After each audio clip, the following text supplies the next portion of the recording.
Hello. Before I get started on Khumry-related words, I have an update on the follow-up to the Coelbren alphabet trail. Something Ross said in one of his recent broadcasts really made me think, and this was that he didn't believe that alphabets, and this is the mainstream academic view, that alphabets developed from hieroglyphs or pictograms. I thought about that for a bit, and then I got an email from Hugh Evans saying, sending me a link to a fascinating place in Nottinghamshire called Creswell Crags. And I've looked it up. It's a cave system which was first occupied, they say, about 43,000 years ago. It is the oldest known evidence of cave art in Northern Europe. In the link that you sent me were many different photographs of different inscriptions, engravings on the rock face of this cave system. And Hugh said that to him some of the inscriptions looked like Coelbren, and having had a jolly good look at this, I agree. He says that the writing and the images have been dated to at least 10,800 BC using uranium isotopes and or accretion flow dating, not carbon-14, which, as we know, is fiddled about with a great deal. This is called calibration, and it's a very good example of how facts and scientific results are manipulated to fit a theory. So it looks as though we can rely on this, at least tentatively, on this date of 10,800 BC. Have a look at some of the pictures I'm going to put up, and tell me if you don't think that this looks like Coelbren. If it is, it means that writing systems are far older than we think, and pictorial or rebus systems such as hieroglyphs, and I think these stem from two different ways of looking at things. Some people are pictorial and work on sound, others are logical people.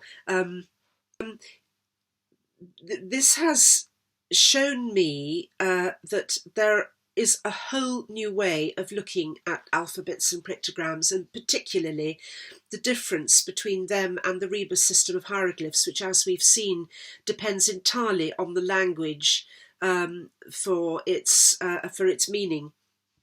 So that's a little update, and we'll move on to the Khumry-related words.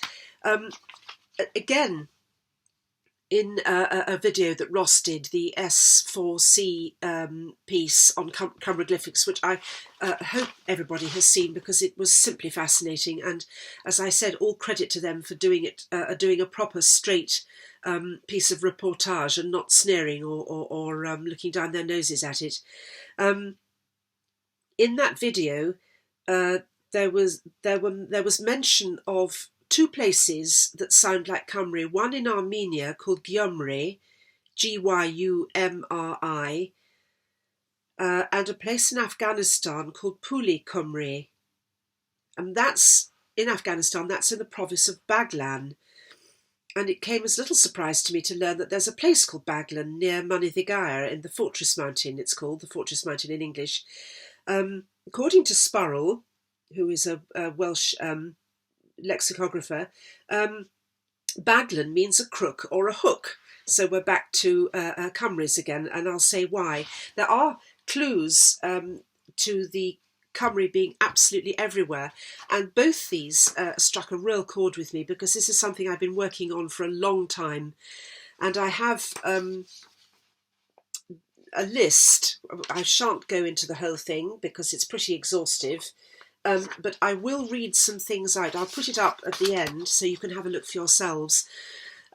This word Camry, a lot of people asked, where does it come from? What does it mean? And as I say, I've been working on this, so I thought, aha, that's my next video. So here we are. It has what they call a Proto-Indo-European root of cam.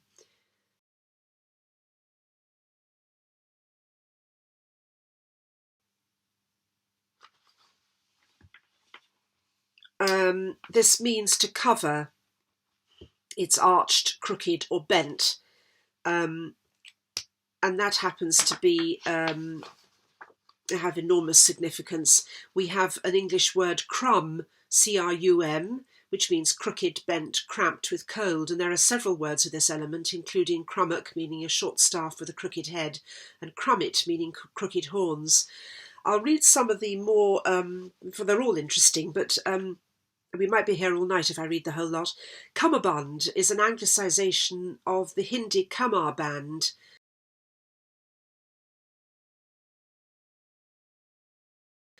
K-A-M-A-R, a girdle, a piece of cloth round the loins, and I'm instantly reminded of Orion and his girdle, and I wonder if this Kamar band is in some way a badge of office denoting a person of Khumry bloodlines. It even preserves the notion of the Khumry covering the surface of the earth, I've put, probably after the flood. Gam, G-A-M, is Sumerian, oh dear me, Sumerian for to kneel. Kamar, K-M-A-R, is from Sanskrit, meaning crooked or bent. I think we can begin to see that this word is a whole lot bigger than we might have thought it was. Camera, our word camera for taking snapshots, actually means, in the original Greek, a 360-degree panoramic view. And I've put here the all-seeing, all-knowing eye. That seems to stem very nicely from the idea of the watchers coming from this country originally. Camera with an A, C-A-M-A-R-A, is Greek for a chamber, a vault, or interestingly, if you're interested in gypsies, a covered wagon. Chamber, as in bedchamber, is a vault, or if below ground level it's a dungeon. Zimmer, Z-I-M-M-E-R in German, is room or chamber. Chum is a good friend, derived, Skeet says, from chamberman, somebody you occupy a chamber with. Cumrid, a good friend. Camber, the convexity of a road surface. Camber Sands it springs to mind. There are cambers and cambers all over the country. Cymru, of course, the original and present name of the Welsh people. Cumran, where the Essenes, who I think are the same people as the Iceni, pure British in tone. If anybody's read the Dead Sea Scrolls, this is where they were hidden. We have I know Ross doesn't like the word Luvian, but I can't think of another thing to call it at the moment. Anatolian, let's call it. Anatolian Trojan. Let's call it Trojan. Camru-shepa.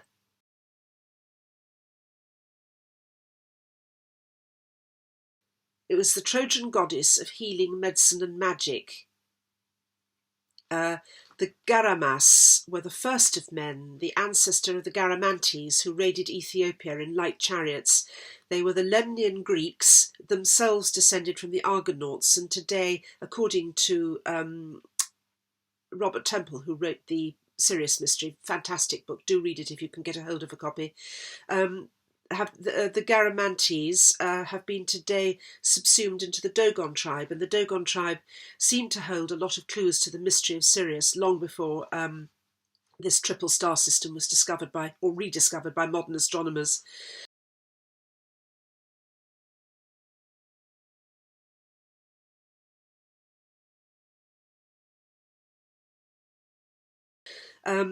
The Garamantes, still in Libya and North Africa, today are the indigo-wearing Tuareg, and indigo is, many people will know, is the colour of the third eye or the pineal gland, which lends colour, if I can be forgiven the Egyptian-worthy pun, to the notion of another notion, or rather lends colour to the notion of the watchers coming from these isles.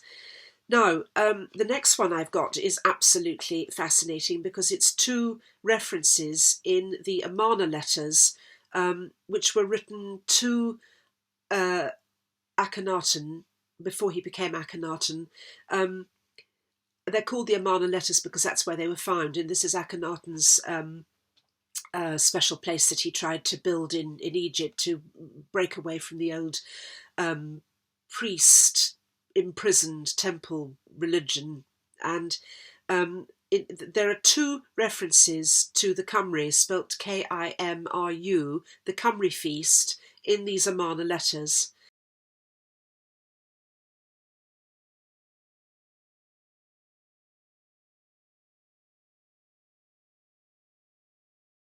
And if you subscribe, I've said here, this is plain evidence that the name Khumry still existed in Egypt at the time of Akhenaten. And if you subscribe, as I firmly do, to Wilson and Blackett's chronology, this Khumry feast was taking place in Egypt in about 650 BC at the time of the Second Trojan War.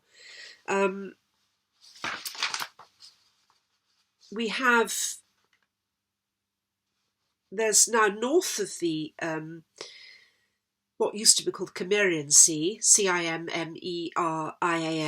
now called the Black Sea, is a place called Gomer, and Gomer, Gomer, is the biblical name of a king. Now, the etymological connection to the Khumry of this name was noted in the 18th century, but of course it's been rejected today. In Yorkshire, we have Gomersal, Gomersal, beg your pardon, Gomersal. There's a village in Surrey, which Wilson and Blackett think was Syria, called Gomshall. And then, fascinatingly, the little word gum, Gum, is defined by Skeat as the flesh of the jaws, and he tells us that this word originally meant palate.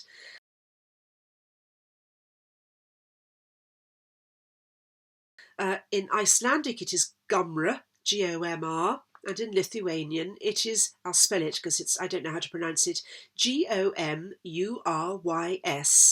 And I think that the connection with an arched or vault covering could hardly be plainer. Still on biblical subjects, we have Zimri and Omri. Zimri, father or other relation of Omri, who was a biblical king of no known tribal origin. Homer, now this is my own pet piece of discovery. Supposed author of the Iliad, I've written this masterpiece of poetry and oral history of the Cymric nation, specifically Loegr, because it's mainly about the First Trojan War, which took place, as we know now, near Cambridge. It was written down in Greek, though probably not by a Greek. This is just as a result of some research I've done. At the time, the Greeks themselves used the alphabet that the Phoenicians had given them for civic records and shopping lists only. The Iliad has long been known to be a poem intended for oral learning and recitation, and this means that the British topography as seen of the First Trojan War was already known about at the time that the Iliad was written down. Whoever committed it to paper also committed a covert record of the Second Trojan War in about 650 BC to paper. The two stories were, in my opinion, intended to be conflation, covered up, in fact, thus concealing both major wars, Cymric wars, in plain sight. There's evidence of this all over the place. Now, Sumer. Sumer is the land settled between the Euphrates and the Tigris. It's the same word as Somerset. I think it's also the same word as Homer. This ZGHSC beginning of this is and it's sometimes missed out altogether. Philologists know, and I'm only an amateur philologist, but I have discovered this, that the beginnings and endings of words tend to be the most fragile, rather the way our fingers and toes get frostbite first. If anything's going to be lost from a word, it'll be the beginnings and the endings, and then other people come along and they stick their own beginnings and endings on. So the M and the R in this word, Cymry, seem to me the longest lasting. Kimmeridge is a village at the foot of the Purbeck Hills. Now, of particular interest to the Cymry and to people who live in the north of England are the name of the counties Cumberland, which is literally Cymruland,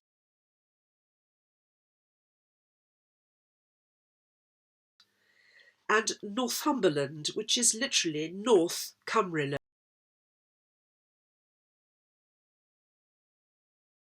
and included modern Yorkshire. And in my view, this is the source of the north-south divide that most English people know about.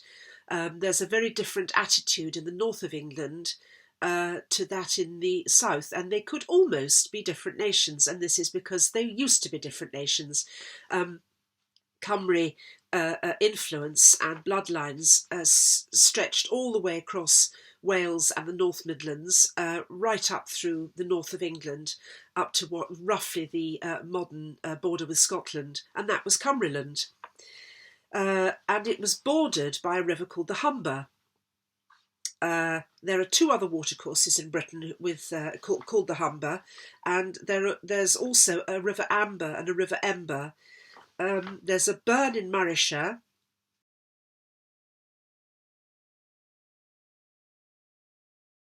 which flows into the River Feshie, which is called and I don't speak Gaelic any more than I speak Welsh, so please forgive my mispronunciation, Alt Cymric, which means literally the burn Cymric. There's also the Scots surname, which anybody who's interested in Gough will know, Colin Montgomery, and it's the Scots surname, Mount Cymru, pronounced Montgomery for obvious reasons. There's a place near Clonmel in Ireland called Cumra. Then there's Cymru in Perthshire, Comrie. There is a name which is very close to the biblical king Omri, which is Omrah, Omrah, and it's an Arabic word from Hindi for prince or lord, and it's the same as the Turkish title of emir, which means commander. There's Humbert, which is an English surname, especially in the West Country, where Albine is said to have settled from Sumer, called in Wilson and Blackett's records as the Cimbric nation, Sumeric, Cimbric, same word. Umbria, region in Etruscan Italy. Cimbri, so-called Celtic, in inverted commas, tribe in Jutland. And if this isn't evidence enough, I don't really like that word, but at this distance in time, I think I'm allowed to call it evidence. The Welsh for crooked is cam, C-A-M, and this mutates to gam, which is the Sumerian for to kneel. Now, the following revelation didn't come to me in time to put it in the Lame Smith video, but this is the true meaning behind the lame god, the lame smith. He was not lame at all. It's another cover-up. Cam, Cymru, it's another cover-up.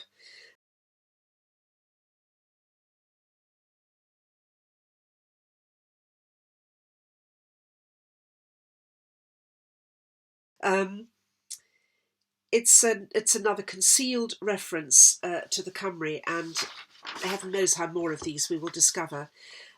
What I'd like to invite you to consider is the following, and I think this is going to be another video in itself. If the Cymry are all about arches and covering and concealing and protecting, what exactly are they protecting? Now, I'm going to put up a map of Britain, excluding most of Scotland, I'm sorry to say. It comes from the Holy Kingdom by Wilson and Blackett and Adrian Gilbert. And it shows the divisions into three parts.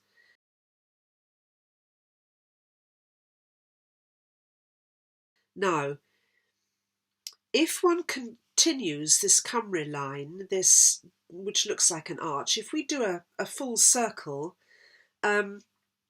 we find that Loegr covers not only what we think of now as southeast England and the south of England, but also a large part of Normandy and Belgium and the Netherlands. And it goes right up to the border, the modern border with Germany. Well, the Rhine, I'm not sure if that is the modern border, but certainly up to the Rhine.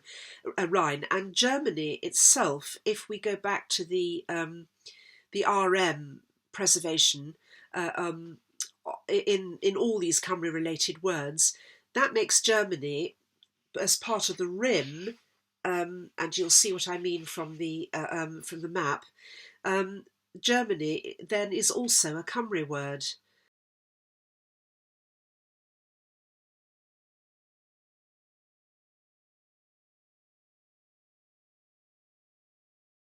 Right, well, I've seemed to have read most of it. I was going to leave most of it out for you to look at, but I seem to have read most of it. I'll put it up, and